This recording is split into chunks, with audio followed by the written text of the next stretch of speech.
Bonjour tout le monde, c'est Don encore avec Trotec Laser. Aujourd'hui, on a une vidéo très spéciale pour vous en célébration de la saison de Pâques. On va regarder si c'est possible de faire graver et découper au laser des coquilles d'œufs. Allons-y, faire du laser. Comme vous pouvez le voir, nous avons rassemblé un nombre de coquilles d'œufs différentes qui ont toutes été évidées avant le tournage. Nous avons des œufs d'autruche, des œufs bruns, des œufs blancs, ainsi que quelques œufs blancs qui ont été colorés dans l'esprit de la fête. Pour augmenter notre stabilité pendant le traitement au laser, nous avons également fondu des pastilles de cire et l'a injecté dans nos coquilles vides. Une fois durcie, la cire nous fournira une surface beaucoup plus durable pour travailler et nous n'aurons pas à nous soucier autant des dommages, des fissures pendant le processus du test. Allons-y, commençons. Nous utilisons un Speedy 360 à 100% de puissance et 40% de vitesse avec 1000 Hz à 333 dpi.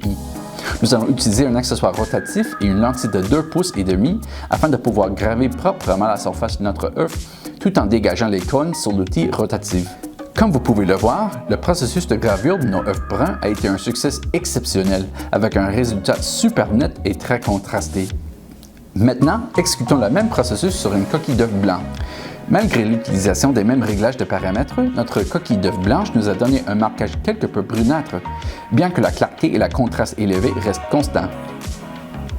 Maintenant, essayons un œuf blanc qui a été teint en bleu. La gravure blanche qui en résulte est très probablement due à l'ablation du laser éliminant la couche de couleur sur la surface, bien qu'elle donne un résultat non moins détaillé et beau. Alors, allons-y plus loin en essayant de graver un œuf d'autruche. Nous avons choisi d'utiliser les mêmes paramètres que nos petits œufs, bien que nous ayons doublé notre DPI à 600. Nous avons également étendu notre configuration à une lentille de 4 pouces. Comme vous pouvez le voir, notre focus était légèrement incorrect lors de notre premier passage, ce qui a entraîné des taches noires à la surface de l'œuf. Pour la corriger, nous avons ajusté la hauteur Z tout en gravant, jusqu'à ce que nous puissions localiser le résultat exact que nous recherchons. Afin de supprimer les taches noires de notre premier passage, nous avons ensuite réinitialisé notre focus sur notre nouvelle hauteur Z idéale et exécutons un deuxième passe. Il peut être très difficile de trouver le mise au point parfait sur un objet avec autant de courbure, ce qui est précisément la raison pour laquelle nous avons choisi d'utiliser un objectif de 4. Il peut être très difficile de trouver le mise en point parfait sur un objet avec autant de courbure, ce qui est précisément la raison pour laquelle nous avons choisi une lentille de 4 pouces, qui offre une tolérance globale beaucoup plus grande. Comme vous pouvez le voir, notre deuxième passage a considérablement égaillé la gravure obtenue, ce qui a donné un superbe effet presque argenté.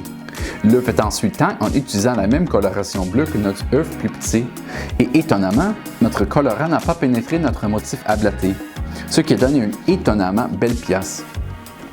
Enfin, il est important de savoir si les coquilles d'œufs peuvent être aussi bien coupées au laser que gravées.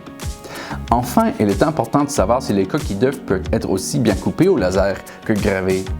Pour ce test, nous avons choisi un Speedy 360 80 watts fonctionnant à 15% de puissance et 2% de vitesse. Ici encore, nous utilisons notre accessoire rotatif et une lentille de 2,5 pouces découpant un motif de cercle et de carré très simple.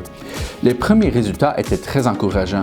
Bien que les pièces résultantes aient dû être soigneusement extraites, la coupe globale était correcte malgré une légère carbonisation sur les bords.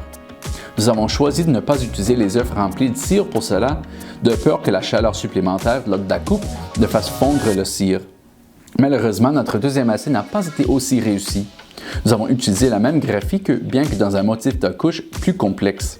Cependant, comme vous pouvez le voir, la pression de l'accessoire rotatif sans la cire à l'intérieur, ainsi que la réduction globale de la stabilité due à nos coupures, ont provoqué l'effondrement de l'œuf.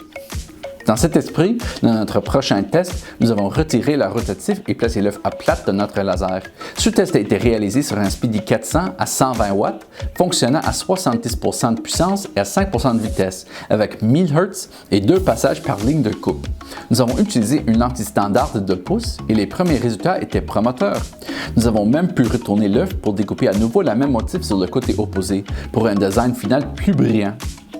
Enfin, nous lui avons donné un dernier essai en remplissant à nouveau l'œuf de cire, en le laissant se solidifier, puis en le coupant avec un peu moins de puissance et un passage supplémentaire.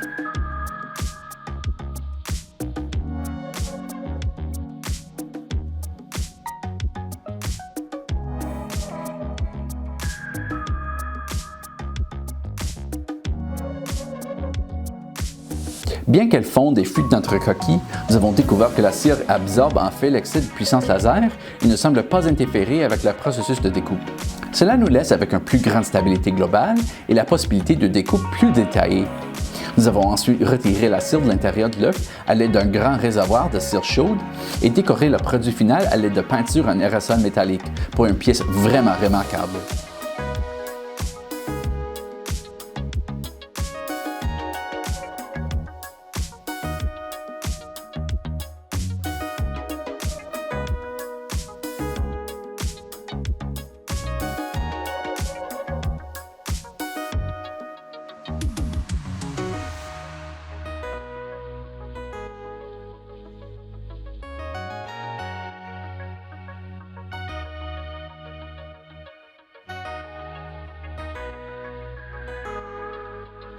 Merci beaucoup pour avoir regardé cette vidéo.